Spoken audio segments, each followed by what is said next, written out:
Hey, what's going on, guys? In today's video, we're going to be installing the Geissele Super Sabra lightning bolt trigger for the Tavor SAR frame, not the X95 frame. And a precautionary measure before beginning the video, we're going to verify that the firearm is unloaded and on safe.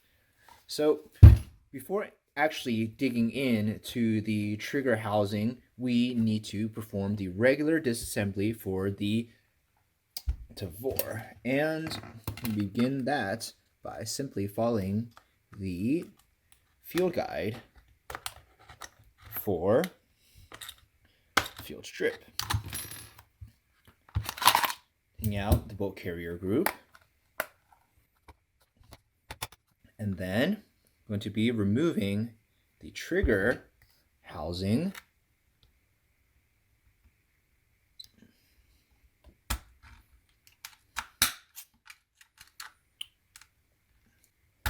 and if you do care about finishes, you would use punch with a soft tip instead of the Allen key that I'm using.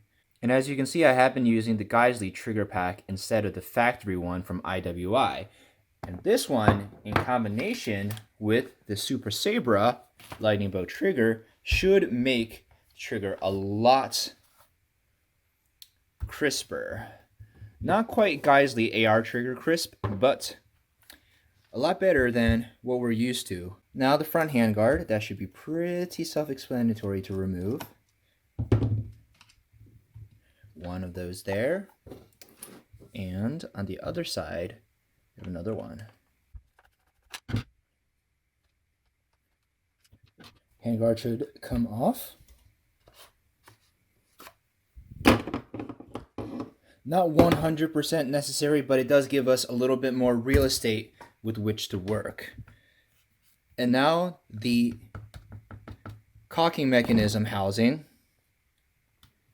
Go ahead and take out this little cotter pin that holds the mechanism in place. Be careful not to lose it, just like the part that holds your firing pin in place on an AR.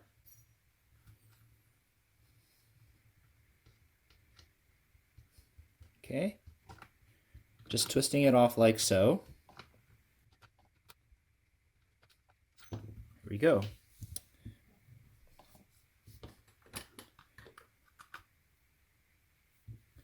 And these parts hold the front mechanism in place. And just to make sure that I have enough real estate to work with, I'm going to go ahead and remove my optic as well as the optics rail. On some Tavor models, this may not be necessary. You may have enough real estate with which to work, but there's really not much to it. Just go ahead and unscrew these fasteners. Optics rail lifts right off. I'm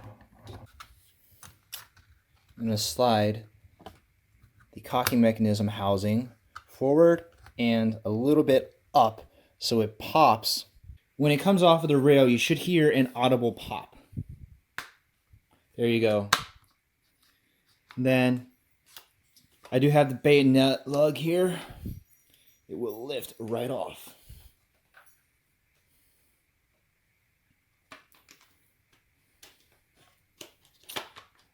Doggo cameo.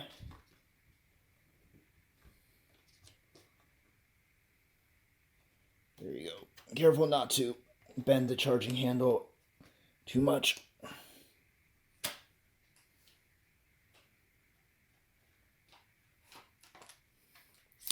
There we go. Cocking mechanism housing. Now we're ready to remove the barrel. So to remove the barrel, you're going to need either the exact barrel lock wrench. I got mine from Bullpup Armory. Or you could improvise one by filing down an Allen key. And before I begin turning it from the locked to open side, I'm going to have to depress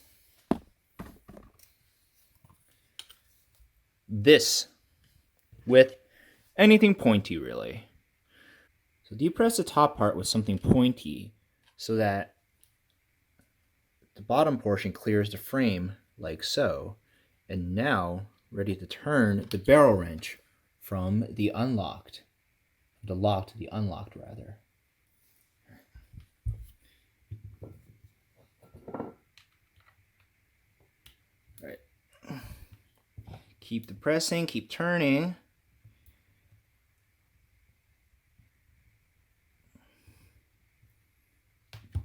There we go. Like so. And barrel assembly come right out. There we go. And we don't need to clear out the gas tube. Gosh, that is filthy. But if you wanted to, you can go ahead and remove the gas tube. All right, I'm going to go to town, scrub some of that nonsense out, and begin with the actual trigger install.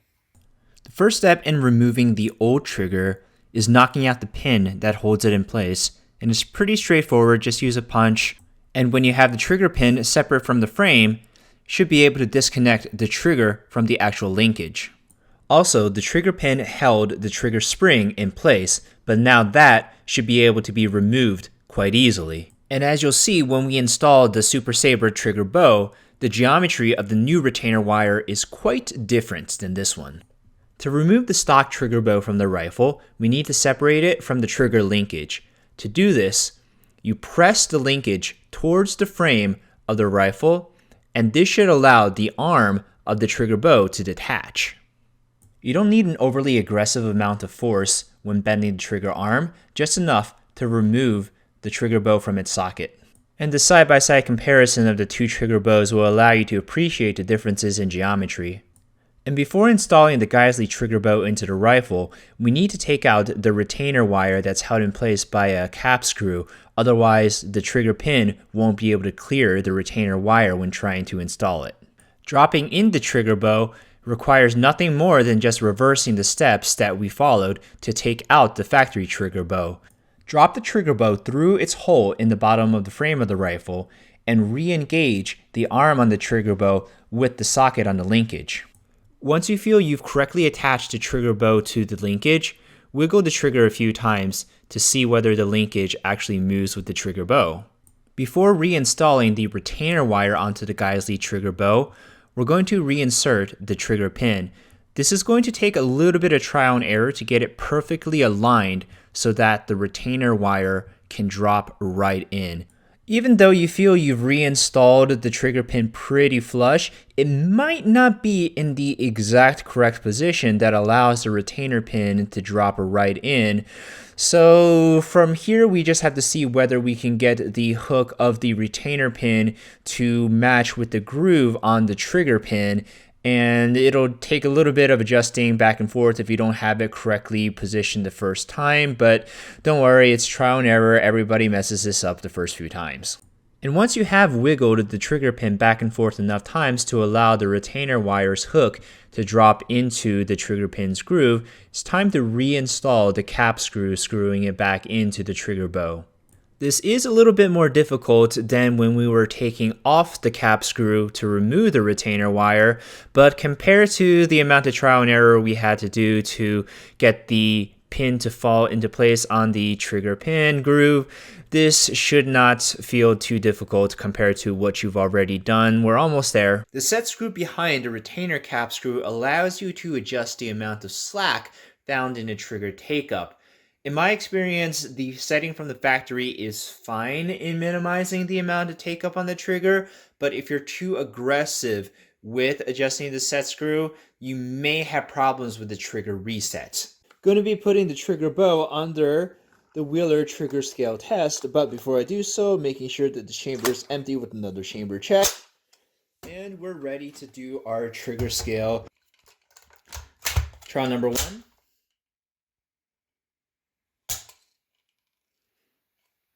Get a little under 4 pounds. Trial number 2.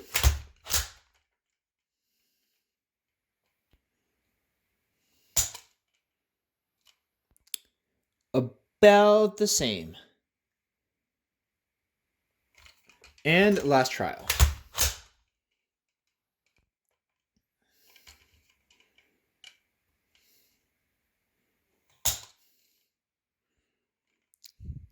There we go. So we averaged to about 4 pounds, maybe a little less. So still not quite the performance of an AR Geissele trigger. So at the end of the day, you got the trigger bow and the Geissele trigger pack to get you about 70 to 80% of the performance characteristics of a Geissele AR trigger, taking into account not only the trigger pull weight, but the trigger reset characteristics and the minimal creep. So it is an inherent disadvantage in the Bullpup design that your trigger is not going to be as crisp as that of a conventional rifle. So it's up to you to decide whether spending the additional money on a trigger bow and a trigger pack comes to about 80% the performance of something that is easily half as much. So anyways, guys, I hope that this video was helpful for those of you who are interested in the process in installing a Geissele Super Sabra trigger bow and whether this helped your purchase decision in any way. My name is David, and I hope I will see you next video.